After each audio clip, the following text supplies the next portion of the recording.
ኣደይ ነቶም ወታደራት ወዳ ከምዘየሎ ናብዚ ገዛ እዚ ፈፂሙ ከምዘይመፀን ብተውዓት ነገረቶም። ንሳቶም ግና ስለ ዘይኣመኑ ነቱ ሰላም ተኸታተልቲ ዩቲዩብ ቻናል ኣልጓል ትግራይ ከመይ ኢኹም ከመይ ቀኒኹም? ኣነ ሰላም እየ እግዚአብሔር ይመስገን። ከምታ ኣነ ሰላም ዘለኹም ንስኻትኩም ብዘለኹም ጎ ሰላም ፈረጣና ይሙነወልኩም እሽምባር ኮራት ኣሕዋተይ ሎማ እንትኻ ቃንዛ ሂወተይ ተገዲደ ዝኣተኽዎ ቃንዛ ዝትብል ምዕራፍ 15 ኣብ ዝሓለፈ أغريبنا نيرنا خزخاي 16 ሒዝና መፂና ኔና ኩራት ኣሕዋተይ እስቲ ካብ መጀመርያ ሰሚዕኹም እስካብ መጨረሻ ወድዋ ኩራት ኣሕዋተይ ያው ኣብቲ ዝሓለፈ ክልተ ክፋል ገይረ የንብቦ ነይረ ከዚ ግን ያው ንእሽተይ 6 ደቂቓ ገለ ስለ ዝኾነ ዘሎስ ንምንታይ ከይነውሕ ለለ እሞ ሰብ ከይስልችዮ ንምስማዕ ገለ ኢለ ኣሕፅር ኣቢለ የኒኹና 16 ክፋል ሒዝና ቀሪብና ኔና ከየንውሐልኩም ዳኡ ከብለኩም በቃ ከውስን መሪፀ ንስድራ ቤተይ ካብዚ ንላዕሊ ፀገም ክውስኸሎም ስለ ዘይደለኹ ንስደት ክወፅእ ኣለኒ ኢለ ነገርኽዎም። እቲ ናይ መወዳእታ መዓልቲ ግና ምስቶም ዘፍቅሮም ስድራ ቤተይ ኣዝዩ ረዚንን ክብረትን ነበረት። እታ ጠየምቲ ቡን ወላዲተይ እናሰተኹ ንመወዳእታ ግዜ ምስኦም ብሓባር እናሰሓኩን እናተዘናግዕኹ እናሕለፍኽዎ ውሽጠይ ግና ይነብዕ ነበረ ልክ ክብገስ ኣብ ዝሓሰብ ኩሉ ህመት ግን ኣብ ከባቢ ገዛና ሓደ ዘሰንብደ ናይ ከቢድ መኪና ድምፂ ሰማዕኹ። ቀስ ኢለ ብፍንስትራ ብመስኮት ቅልቅል ኢለ ክጥምት ከለኹ ካብቲ ኩሉ ግዜ ዘፈርሖ ዝነበርኩ ኣይወፃኹን። ንሶም እቶም ክሕዝኑ ዝመፁ ኣካላት ፀጥታ ምዃኖም ኣረጋገፅኩ። ድሮ ከዓ ናብቲ ኣፍ ደገ መፂኦም ነቶም ማዕፆ ብሓይሊ ኳሕኳሕ ከብልዎ ጀመሩ። ሽዑ ህፁፅ ሜላ ክጥቀም ነበረኒ። ንወላዲተይ መን ኢኻ እናበለት ቀስ ኢላ ናብቲ ማዕፆ ክትቐርብን ግዜ ክትህቦምን ክትህበንን ነገርኽዋ። ኣነ ግና ንድሕሪት ከይጠመትኩ ናብቲ ሓደ ኣንፈተ ናይቲ ገዛ ብናይ ሞትን ሂወትን ፍጥነት ነጠርኹ። ብመስኮት ወፂኣኹ። ብኡ ጌረ ከዓ ነቲ ንየማንን ፀጋምን ዘይብሉ ናይ ስደት ጉዕዞ ጀመርክዎ። ኣደይ ነቶም ወታደራት ወዳ ከምዘየለ ናብዚ ገዛ ፈፂሙ ከምዘይመፀን ብትውዓት ነገረቶም። ንሶም ግን ስለ ዘይኣመኑ ነቲ ገዛ ኣትዮም ኩሉ ኮርናዓት ፈትሾም ግን ክረኽቡኒ ኣይከኣሉን። ኣብ መወዳእታ ተስፋ ቆሪፆም ንድሕሪት ተመለሱ። ከተማ ቀይረ ናብ ሓደ ርሑቕ ቦታ ከድኹ።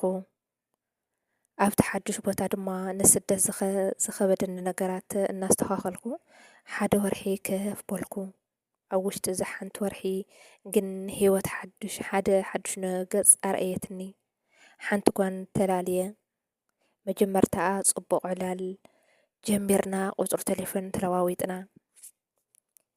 ንሳ ግን እናደወለት ቀፃሊ ክንራኸብ እናበለት ከተሸግረንን ከተፀውዐንን ጀመረት።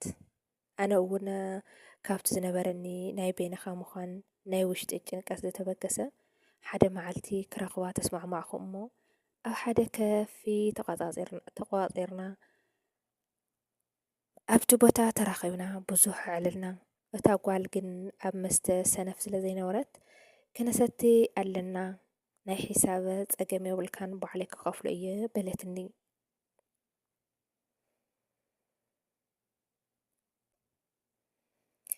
ኣነ እውን ኣብ ውሽጠይ ዝነበረ ናይ ሰላማዊ ምስሊ ክርስዕ ስለ ዝደለኹ ከይተረድአኒ ሕራይ ኢለ ክሰቲ ጀመርኩ።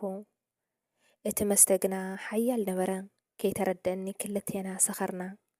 ኣብ መወዳእታ ድማ በቲ ዝነበረና ናይ ስኽራን ስምዒት ብሓባር ናብቲ ናይ ገዛ ከይድና ናታ ገዛ ከይድና ሓደርና። ንፅባሒትኡ ምስ ወግሐ ግን እቲ ዝገበርኽዎ ግብሪ ኣዝዩ ይሕፈረኒ።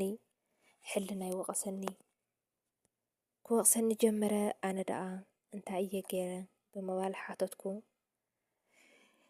ዓብዪ ስንባደ ድማ ተሰምዐኒ። ንሳ ግን ደቂሳ ከላ ቻው እኳ ከይበልክዋ ብናይ ሕፍረትን ስንባድን ስምዒት ካብቲ ገዛ ቀስ ኢለ ወፃኹ።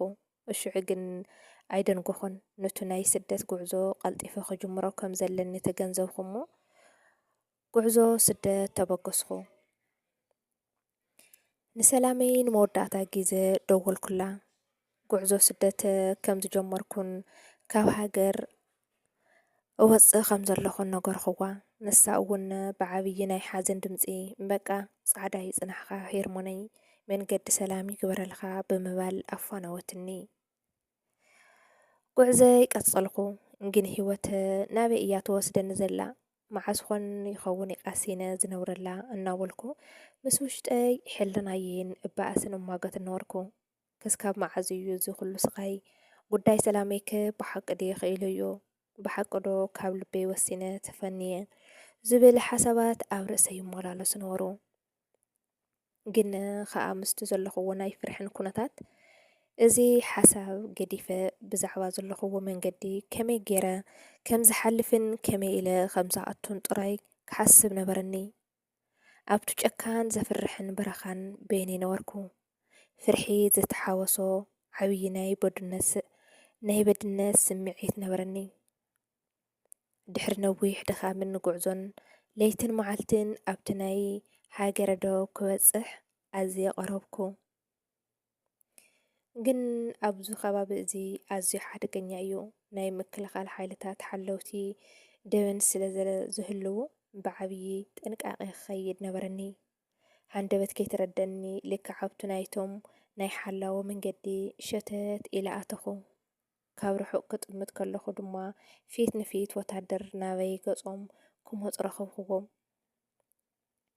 እዚ ፊት ንፊት ካብ ርሑቕ ክመጽእ ዝረኽብዎ ሓለውቲ ድኒ ክርእኑ ዶ ይኾኑ እዚ ናይ ስደት መንገዲ ኸ ናበይ የምርሐኒ ይኾን እቲ ተዓዛባይ ናይ መወዳእታ ውሳኔ ዝሓዘ ኸ እንታይ ኮን ይኸውን ብዝብል ሕቶ ኣብ 17 ክፋል ክቕጽለልኩም እየ 16 ክፋል እዚኣ ትመስል ነይራ ክብራት ኣሕዋተይ ብእውነት ብጣዕሚ ኣዝያ ደስ ዝበለትንና መሳቂት መሃሪት እውን ኢላ ዝሕዛነ ምክንያቱ ብጣዕሚ ኣዝያ ትምህርትታት እኒዋ እዩ ኣብ ማንድም ነገር ሸለልትነት ከም ዘይነቕምጥ እያ ትምህረናና ክብራት ኣሕዋተይ 16 ክፋል እዚኣ ትመስል ነይራ 17 ክፋል ሒዝና ከሽከዓር ቃርብ ስሰናይ ንኣኻትም ሰናይ ቅንያት ይጎራልኩም ኣሕዋተይ ቻዋት